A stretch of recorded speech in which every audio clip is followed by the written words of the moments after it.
Welcome back. Here is the type 2 example of the squishy theorem. Before we're doing anything, let's keep in mind this theorem. If the statement g of x is less than f of x is less than m of x, and if this is true, then if the limit of x approaching a, g of a equal n of a is y, is the point y, then f of a, the function f at x equal a, must at point y. This is a satisfied point. Okay, now let's talk about the type 2 of the function. I think in the Cal book and most calculus examples, when they talking about squishy theorems, they are talking about the second examples, where the g of x and n of x is not given.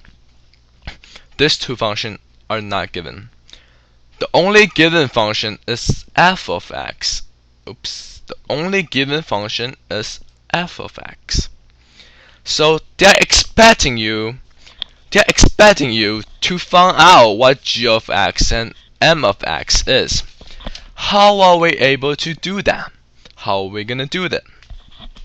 Well, luckily enough, this is calculus, not rocket science, so the question will be relatively easier if you understand the concepts I'm going to talking about next. So if g of x and m of x is not given, those two functions are not given, but you can still apply some trigonometry rule of the f of x function, and you can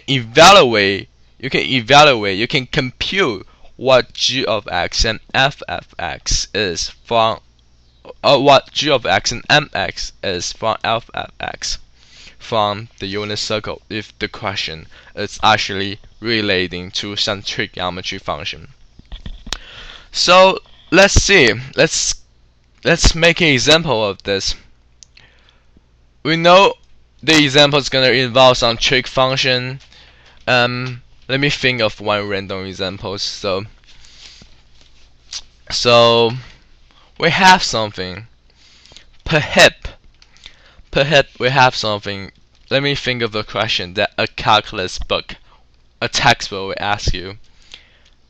It's more likely if the limit of x is approaching infinity, and the function of that would be an ugly function. Let's say what function is it? Let's say the function phi minus cosine of x, not ugly enough, over x plus 7. Okay, seems legit.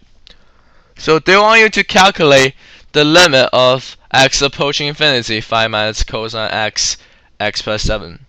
So you cannot just do this question directly by plugging the x is infinity. Then you will get phi minus cosine infinity.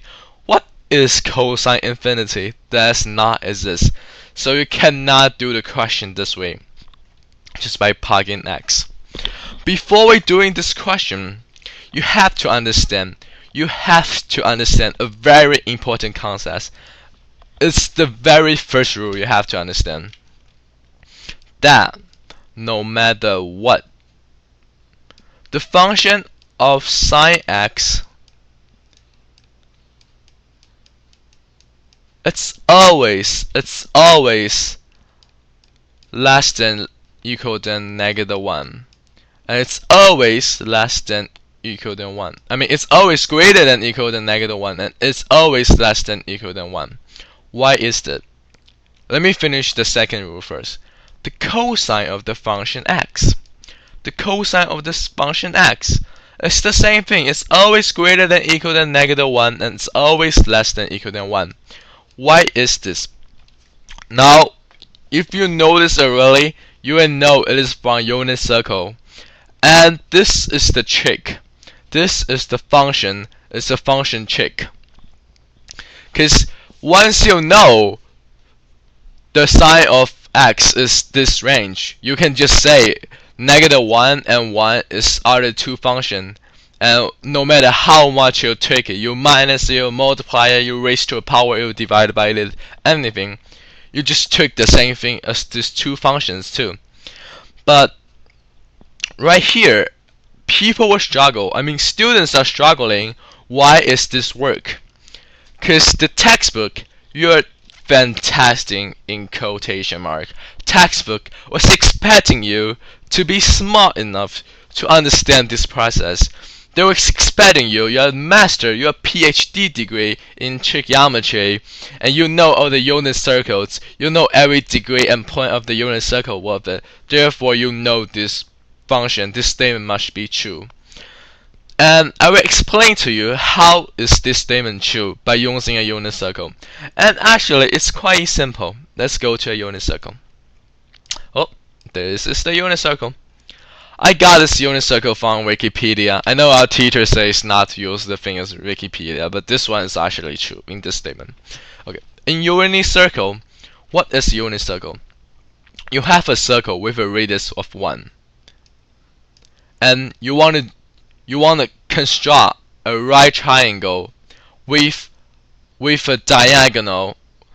You want to construct a right triangle with a diagonal length of the radius, because every diagonal from a point of the arc to the center of the circle is 1. And from this diagonal, you want to form a right triangle. A right triangle. You want to form a right triangle. And let's say this is theta of an angle. And what is the opposite side? If you took algebra, you might already know the opposite side is sine of theta. Sine of angle theta. And the base, the adjacent side, is the cosine. The adjacent side is the cosine of the theta. What does that mean? That means whenever you have a point at every certain angle, instead of saying x over y, I mean xy, you're saying cosine of theta, cosine of x, and sine of theta, sine of x. You have to understand this first. It's pretty simple, it's pretty straightforward, right? Because you have this x volume, you have this y volume, and when you're using the Pythagorean theorem, a squared plus b squared is c squared. When you're using the Pythagorean theorem, a squared plus b squared equals c squared. And you know c is just the radius, and the radius is always going to be 1. What's 1 square? C squared is 1 square. 1 square is really just 1. And a squared plus b squared is just cosine squared plus sine squared. And you know that it's going to be 1 according to trig identity. I'm not going to explain that much to you. If it's necessary, I might do another video on the unit circle. But the very first thing I want to say about this unit circle, about sine and cosine, is sine and cosine never go over 1 or -1 in this unit circle, or in the graph, I would say. Why is that? Why sine or cosine never go over 1 or -1? Because you know in a right triangle, hypotenuse, you got to think this way, the hypotenuse is the longest. And if the longest is 1, how can you have the side of a right triangle that's go over 1? It can be 1. Yeah, it can be 1. Since cosine to 0 is 1, you just have a straight line, and sine is nothing. The maximum amount you can get is 1, and the minimum amount, same thing, you're going the other way, it's just -1. It's same thing for sine. It's 1 to -1. There's no way you can go over 1. Therefore, we got this statement over here. sine is much less than 1 and greater than -1. It's a proof statement. If you want to do more about trigonometry, you can go play around with the unit circles. It's on Wikipedia. It's free. It's unlike a textbook. You have to pay for it and it tells you nothing, which is ironic at this moment. Okay, let's say we know this is truth. How are we gonna trick this function? So let's break it down step by step. Sine, cosine. This is the cosine. Is greater than -1 and it's less than 1. And what do we have the part that's similar to cosine? We have negative cosine. This is just really phi plus negative cosine, right? You see where I'm going? Phi plus negative no sine, cosine is just negative sine. And negative cosine is just phi minus negative cosine. And let's break down.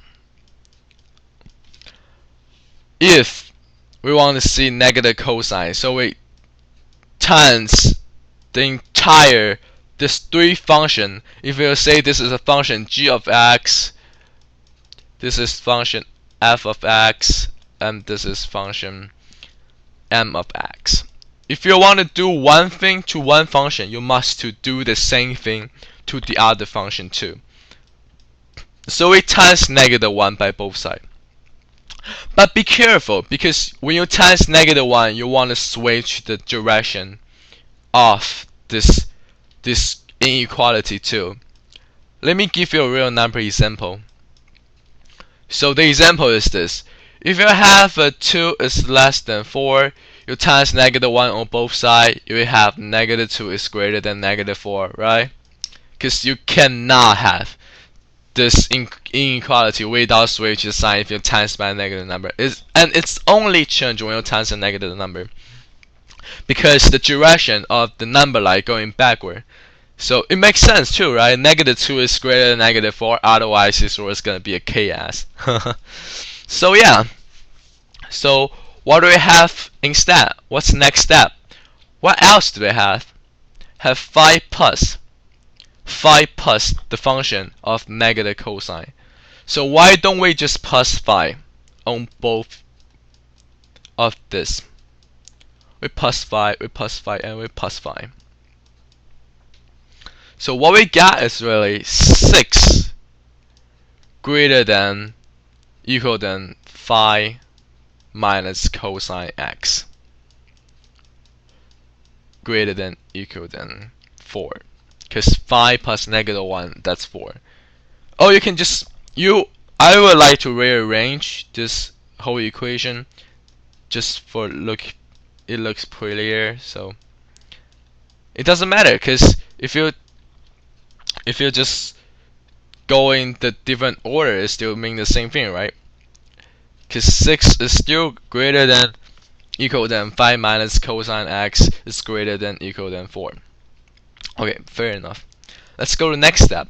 Now we have the function phi minus cosine x. What else do we need? We have this ugly thing we divided by x plus 7. Don't worry about it. We just divided by x plus 7 for both of the functions. So we have, if we're gonna do thing to one function, we must do thing to the other. If you give a candy to a kid, you must give a candy to other kids. Otherwise, other kid will just cry, and you don't want that. So it's 4 divided by x plus 7, because we want to do both thing to we want to do the same thing to both equations, and it's phi minus cosine x.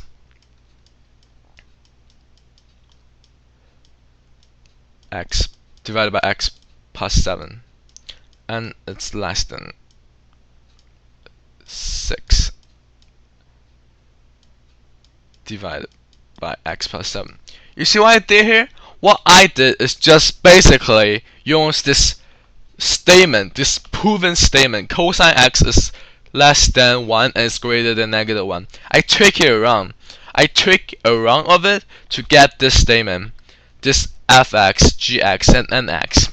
And in this case, you don't actually need a graph. You don't have to know how to visualizing. Of course, it is better if you know it, and it makes much more sense if you know what a graph look like. But in this case, in many cases, you don't have to know. And and let's solve this first. Then I will explain what further I have to do. So this is truth.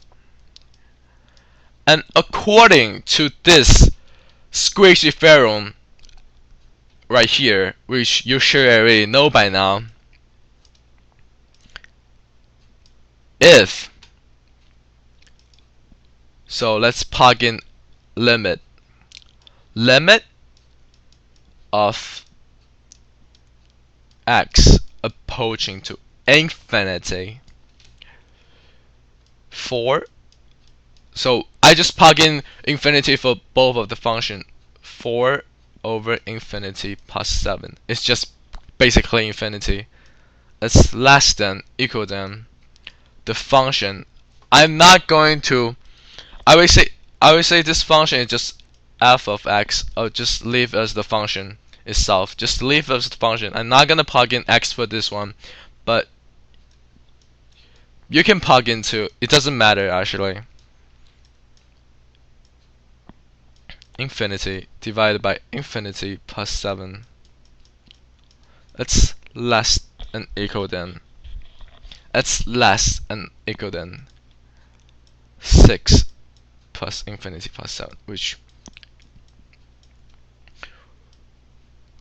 right here, I just basically changed this equation to there. Let me erase this. Oops. Let me erase this. Actually, I'm getting much better to using this this application now. It's much better than the last video if you're watching last video, right? And we basically just solve it. Infinity plus any constant. Infinity plus any constant plus any number plus any constant number is just gonna be infinity. Right? Because infinity plus 1. What is infinity plus 1? It's just infinity. And any constant divided by infinity is just gonna be 0. Why? Why is it? So any constant divided by infinity is just gonna be 0. So let's say how many infinity you can find in number 1 or number 2? You couldn't find any, because infinity is infinity among huge. It's infinity amount of it. You can find 0 infinity in your number 1, no matter how big your number is. 1 billion, 1 trillion, 10 trillion, even the space. Okay, let's not go into too special. Even 10 trillion divided by infinity is just gonna be 0. So any constant divided by infinity is just gonna be 0. It's a proof, it's a statement. So right here we have, we will have 0, because you know infinity. This less than equal than this function right here, phi minus cosine x, which x is infinite, is approaching infinity, plus 7, and that is less than equal than 0, because this is just 6 over infinity. It's just not a constant. And I hope you remember really, according to the squishy theorem, that means the limit of x approaching infinity of this function phi minus cosine x plus 7 is just gonna be 0. And it is proven. You can try to recheck it. If you don't understand any step or you're lost in the halfway, you can just go back to the video. You can replay it, and get better understanding what this video was talking about.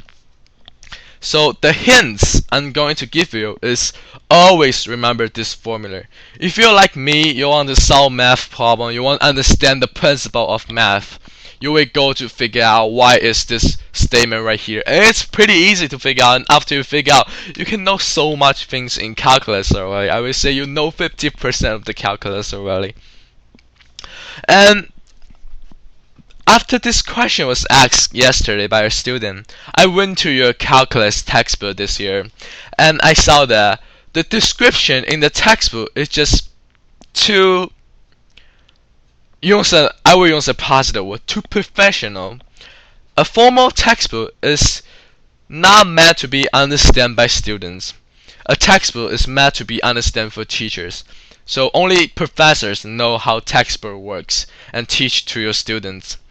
And at the same time, if professor doesn't have the money to, if school doesn't have the money to hire a professor, they must have no professor. That's why they create textbook. They do a new edition every year, so they can get students money from textbook. So this is out of topic, but I still want to say this.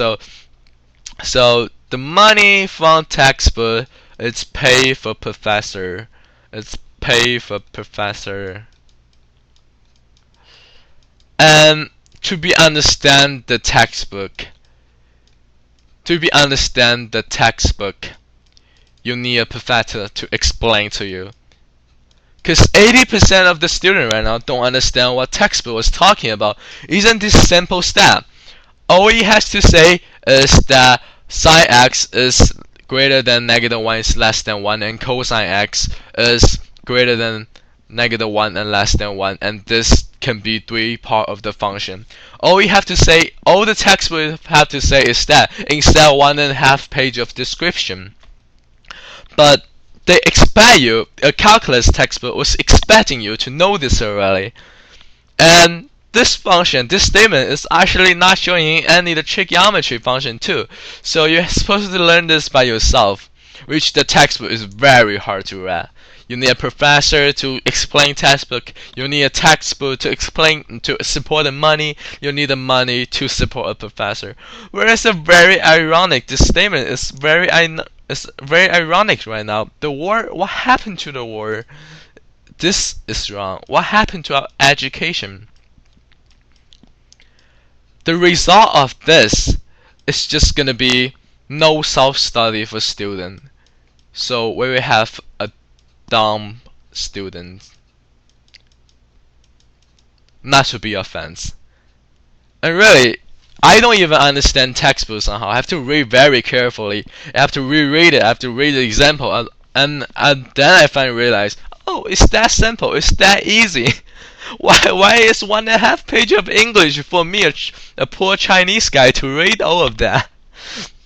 So yeah, if you can understand the textbook all by yourself as a student, that means you're really at the top. You already graduate from college, because college is just really give you a exam and ask you to read the textbook by yourself.